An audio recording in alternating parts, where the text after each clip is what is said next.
Kim Pao umpisa na sa kanilang promotion para sa kanilang movie.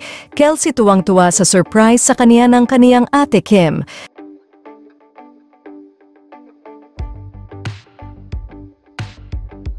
Spotted na naman na magkasama ngayong gabi sina Kim Chiu at Paulo Avellino. Matatanda ang kagabi ng mamataan sina Kim at Paulo sa birthday ng direktor na si Direk Lino Cayetano.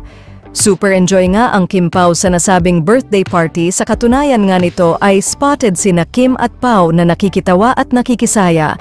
Samantala kilig na kilig naman ang mga taong dumalo sa nasabing party. Ayon, kasi sa mga ito ay iba kasi talaga ang chemistry ng dalawa, lalo na't may nakikita sila na hindi naman nakikita ng publiko.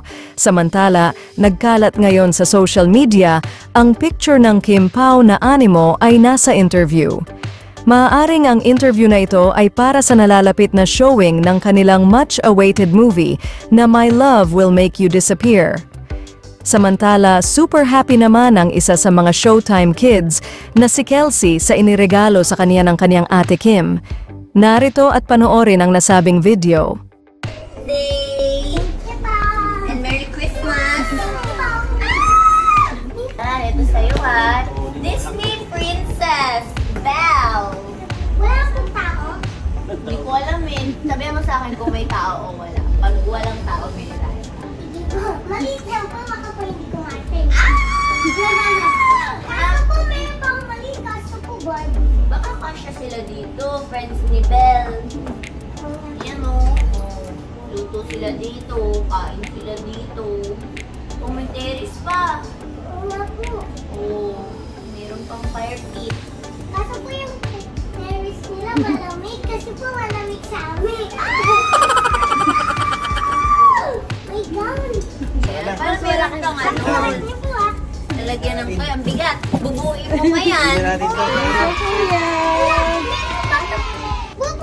Congratulations, baby Argos. Anong message mo sa madlang people?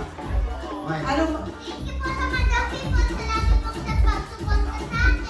Mga Brendel! Sa mga ka-Brendel ko. Yun! Congrats, Argos! Love you too!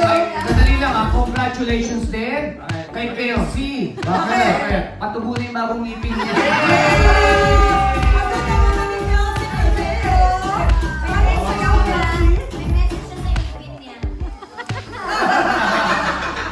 Congratulations to Jace. Best overall.